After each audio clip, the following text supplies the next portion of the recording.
You have an adorable child, 2 years old. Everybody says, oh, that kid should be in the movies. Well, let's talk to somebody who actually went through that process. Thanks for coming to Wordnet.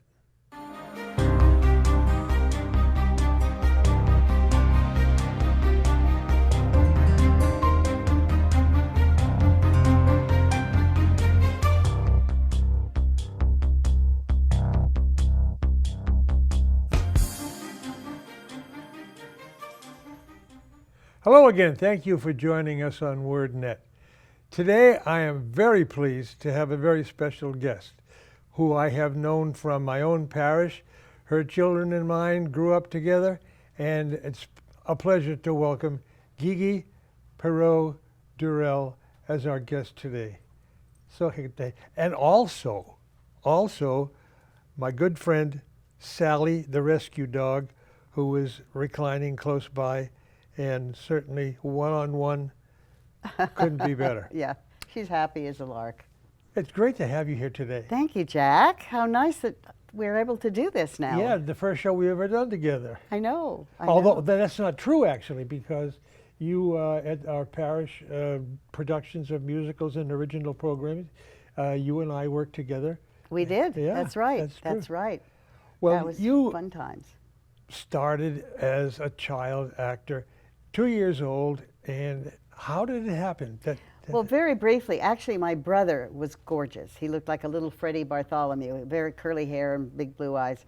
And an agent had seen him and finally convinced my mother, he was about 5 then, to take him on an interview at MGM. And she had no one to leave me with, and I was 2. So she took my brother and me to MGM, and I was sitting in the reception room, and I had to wait by myself while they went in for my brother's interview. And Mervyn LeRoy, the famous director at MGM, came by and said, well, who's this little girl? Why is she sitting here? And the receptionist said, oh, her brother's on an interview and she's just with him. So he said, oh my gosh, wait. And I had a little doll with me and a book, and I was pretending at 2 to read the book. And he asked me my name, and I said, Gigi Perreau, and how old are you? I said, I'm 2 1/4.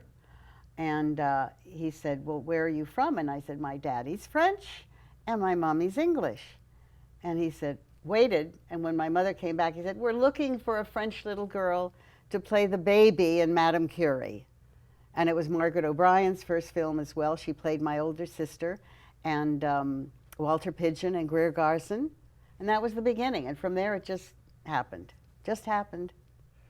Now, what was the kind of feeling when you went to work at that age? Oh, I loved it. I loved every minute of it. For some reason, it's what I was meant to do, I think. Although if I hadn't done that, I wanted to be a pediatrician. But other than that, no, I loved going to work. And, you know, those were really, I hate to sound old, which I am, but those were really the good old days. And on the sets, there was never any bad language. There was such respect for the people that worked together, respect even for the kids. I was treated very, very nicely, and of course I was brought up to be polite and respectful, so it was a mutual admiration society. But no, I really loved going to work, and I loved the discipline. So by the time you're 5 years old, you're going to regular school. Now you get a contract with MGM. Louis Right. B. Mayer took a liking to you. You got to go to school on the set? I did. I went to the Little Red Schoolhouse at the same time. I think Elizabeth Taylor and Janie Powell were either juniors or seniors in high school, and I was in kindergarten or first grade. Pardon me. And so I went to, that's where I started school, but I was registered to start first grade at Good Shepherd in Beverly Hills Catholic School. And I went all through Beverly Hills Catholic School while I worked. And whenever I did a film, the lovely nuns there would give my school teacher all my work, and I would work on it, keep right up with my classmates. Even usually I was way ahead of them because one-on-one tutoring was just great. And so I went to Good Shepherd, and a lot of famous Catholic. Ricardo Montalban's kids were there. Loretta Young was very prominent, and then I went to Immaculate Heart High School, and again I was able to work through my high school years, and they would give me my work, and I would come back and be right up to date. So Now, when you finished high school, you went 2 years at Immaculate Heart College, Yeah. right up the hill, which is now AFI. American Film Yes. Institute. So then you have a career to look forward to, but it wasn't specifically showbiz. Well, my father he always laughed. He said, my family's been Catholic for 400 years. My father was one of 12 children born in France and was probably the most generous, loving, wonderful human being that I ever had the privilege of knowing. And he was his whole thing was family first. And so when I got married, I felt that having my family really had to take priority. So I did a lot of things, like I was chairman of the March of Dimes, Mother's March. Jane Wyatt got me involved in that. So I was able to start giving back. And then after I had my fourth child, I was offered a teaching position at Notre Dame, teaching theater. Notre Dame High School in Notre Dame High School in Sherman San Oaks? Fernando, in Sherman Oaks in the Valley, and just taught a class and loved it and thought, wow, here I've been in the business since I was 2, and I'm now in my 30s, and I can give back. And so it was not only a great giving back experience for me, but a great learning experience. What I learned working with young people at that time, I think was amazing. And I'm friends now with so many of them on Facebook. We keep in touch, and I've been through their marriages and their babies, and they'll still ask me for advice. And one young woman recently had some serious things happen in her family, and she said, no matter what, Gigi, this is on Facebook, she said, the glass is half full, not half empty, because that was one of my big things, was just to have a positive attitude. And I think teaching theater in a high school situation where it's not the most prominent things in their life. It was not a performing arts school. Immaculate Heart had wonderful arts, but it was very definitely a college prep, all of the sciences and so on. So my class was sort of a chance to not only teach theater and drama and give each of the students more self-confidence, getting up and speaking, doing monologues, writing speeches, and so on, but it gave me a chance to do a lot of life lessons. And I think that was probably the most interesting to me. I personally did some performing in high school, even in junior high. So I was always either singing or doing comedy or a play or something like that. And I know, and I think you'll agree with me, that there is a connection between exposure to the arts as a young people leads to better SATs and more success after that. It's proven. It's proven. And my theory in teaching theater to students who were not necessarily going to be actors, believe me, a few of them ended up being actors, but the whole idea was self-confidence. I kept saying to them, if you're going to be a mom and head of the PTA, if you're going to be working for your church, if you're going to be a lawyer, if you're going to be a doctor, I said, the more comfortable you are in dealing with people, in listening, which is to me the secret of acting, is the ability to truly listen and respond. I said, if you learn all those things, I said, you'll be better at whatever you do in life. So that was kind of my own little personal reason for continuing to teach for 23 years until I retired. Immaculate Heart was celebrating its 100th birthday in 2004. And I had been there for quite a while. I had just turned 65, and it was time to retire and maybe go on with some other things in my life. So I did 2 productions that year. I performed love letters for them with one of our former teachers who was brilliant. So it was a very exciting year for me when I retired. I was thinking that when you directed and co-wrote and choreographed shows at our parish at St. Francis de Sales in Sherman Oaks, that I could tell you were doing two things. One was having a heck of a time and a joyous time, and then exposing the kids at that school and in the parish to the arts. Yeah, we had a lot of parishioner input, and you know, all the adult roles were played by parishioners. I and remember they loved it. We had so a much show fun. that I co-wrote with you. It was a parody on Bob Hope and Bing Crosby and the road pictures. Yes. The opening was me coming on stage, doing some introductory thing, and I'm waiting, and there was a rickety set of stairs, 3 stairs, a little platform that led up into the stage. And so I got my cue, I'm on the steps, I reached the platform, and it collapsed under me. I fell, I was injured, nothing's going on. I climbed out of the hole, went up to the stage through the curtain. I said, one of our actors has been hurt backstage. No. We'll start back in just a minute. I got to tell you, it was a little while before I recovered from the pain. Well, you were But- so good at covering it up. I didn't realize you were that hurt. But you're also very kind. You said co-wrote. Jack is the one who is the writer and really the creative mind when it comes to everything that we did at the parish. Jack was head of Little Church. I don't know if people even know that. And he'd play the piano and sing. And my youngest son, Keith, just said, "Oh, Mr. Knight is so great," and he'd sing, and they were all in love with him. And no, I'm more than happy to share this with you. Thank you. Sunday school, for me, 21 years I did that.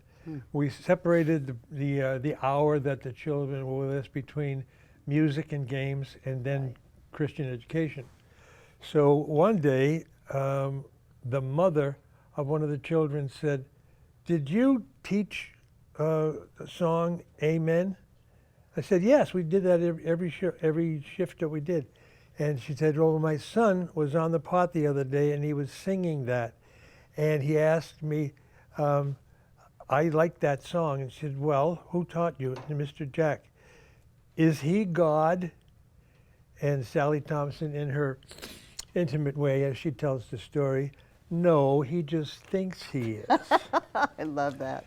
So That's wonderful. teaching at every level, keeping the church and teaching Christian education is so important. And we'll come back and we'll talk a little more about that in a minute or two. But we're going to be back with Gigi in just a sec. Hang with us.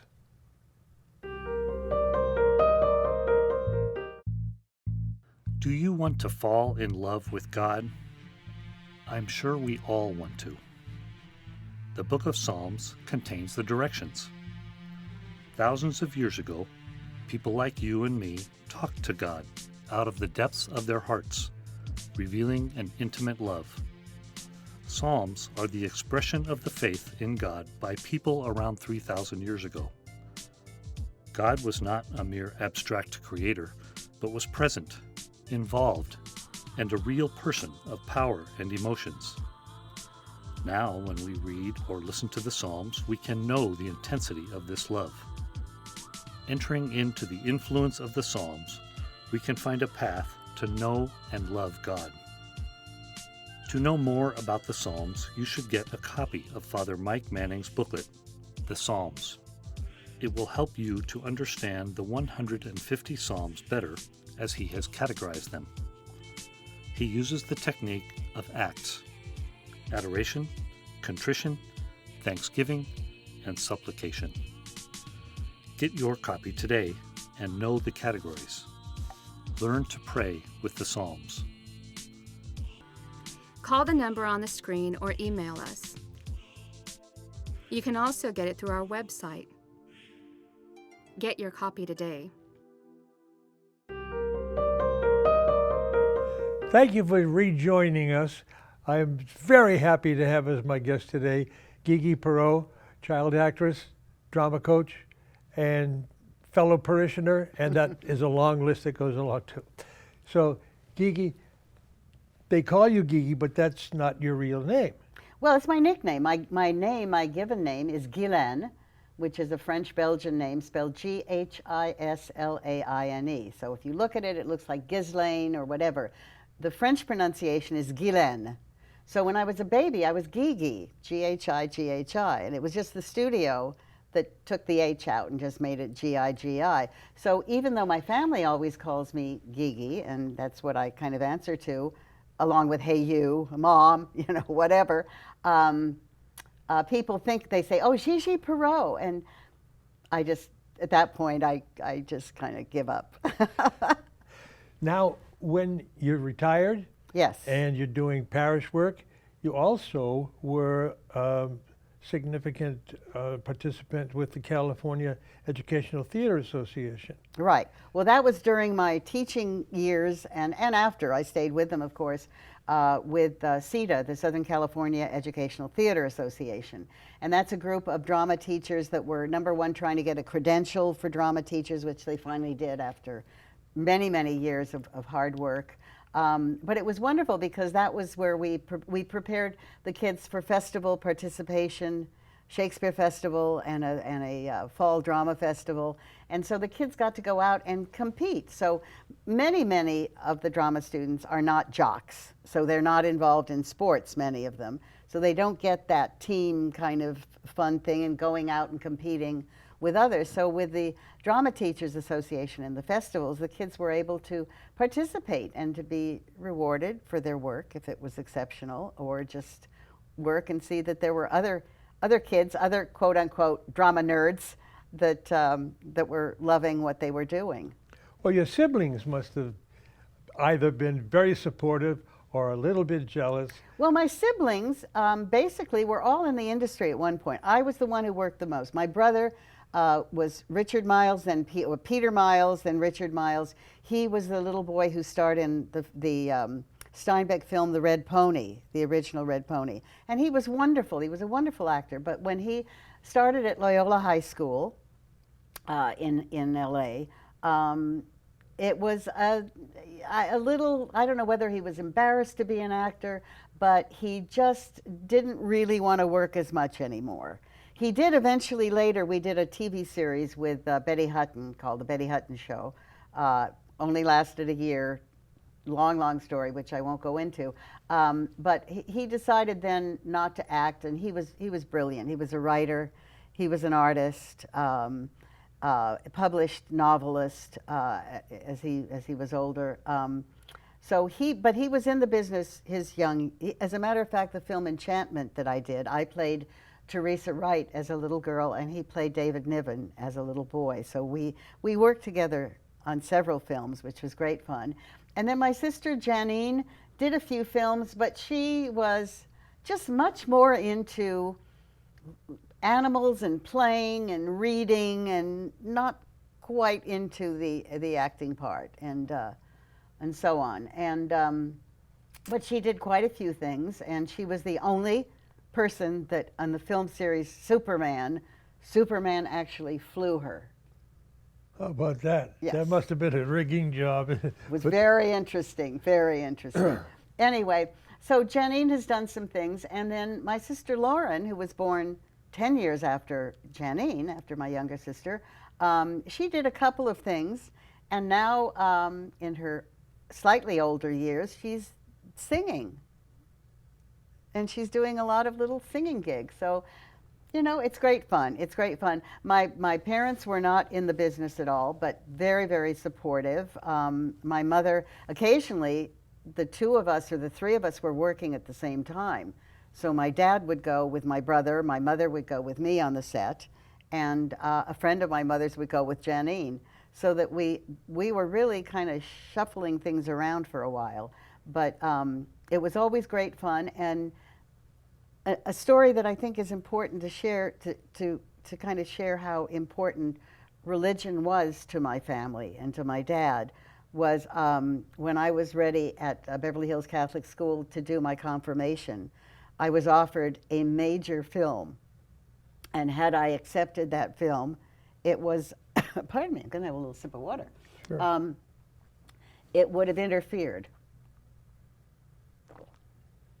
And I was told by Monsignor, Monsignor Concannon that I could not receive my confirmation if I did the film, because I wouldn't have had all the teaching before.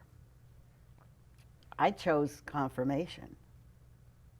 I mean, it wasn't even an issue. It was, the studio wasn't happy, but first things first. I see there's a thread I see building. I call them the three F's: family, faith, and fun. Yes. Oh, fun.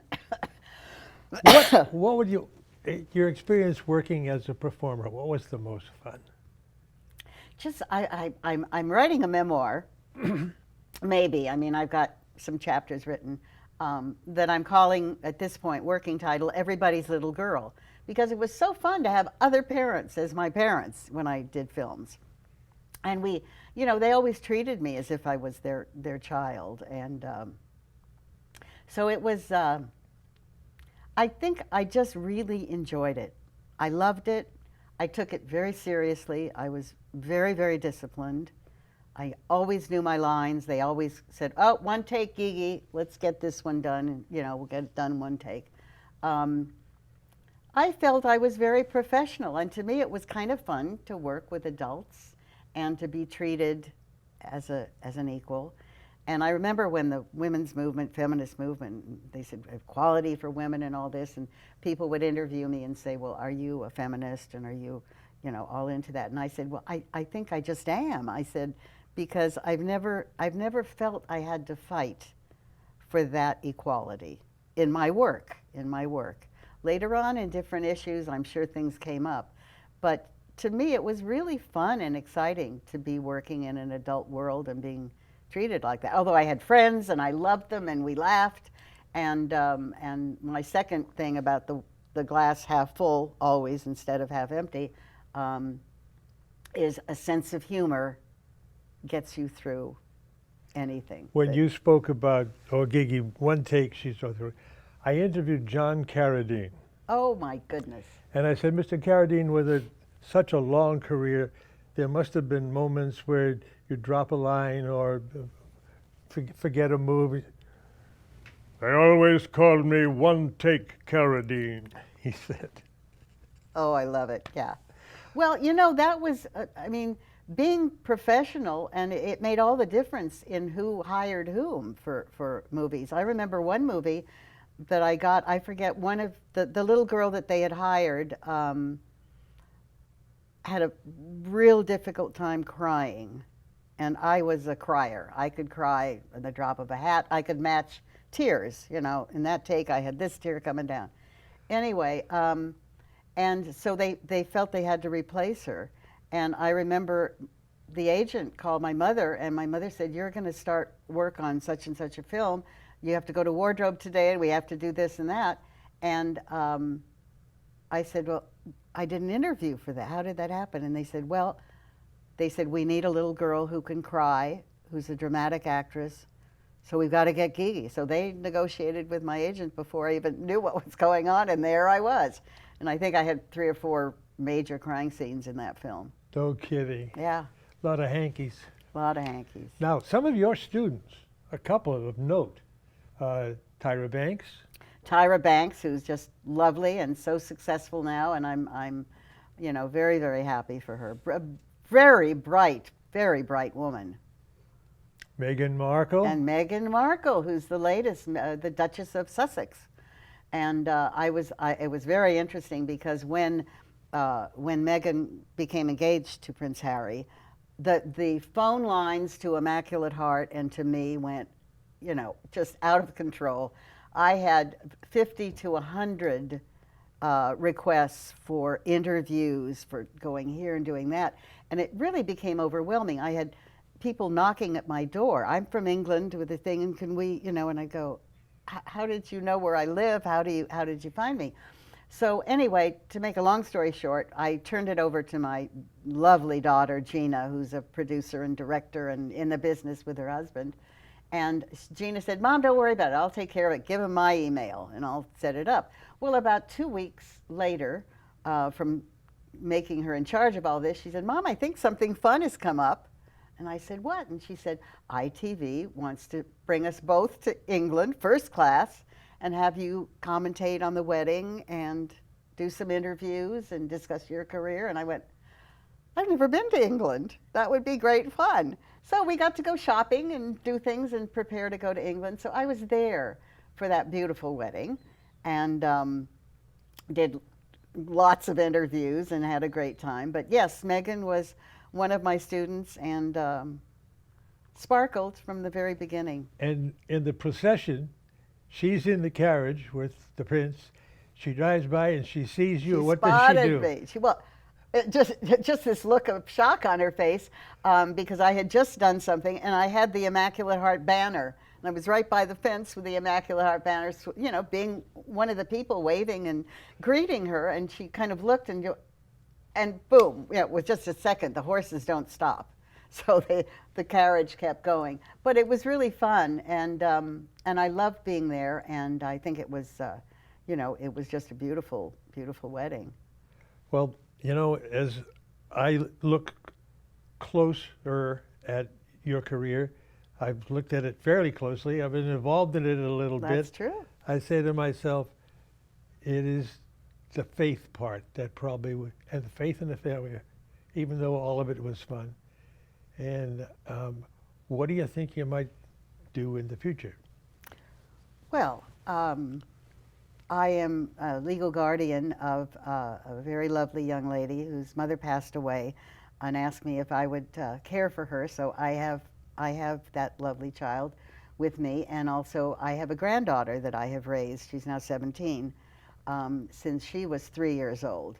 So I'm still I'm still busy, but I've done some voiceover work for my daughter and son-in-law, and I would love to do more voiceover, and if there are roles for little old grandmas, here I am, a little old grandma. I think we should write a thing for the two of us. I think so too. I became a grandfather recently. I know, so I know all about that congratulations. Yes, stuff. I have 6. Wet diapers and sick on your... Mm-hmm. Want to thank our viewers for watching and joining us today. And also remember to keep watching, but to support the ministry. When I started with Father Manning in, I don't know, 1976 or something like that, we're very small and we've grown to an international movement now. So stay with us, join us every time. And as he used to say, may Jesus always make you smile. Come back again. Gigi, thanks a lot. And Sally, too.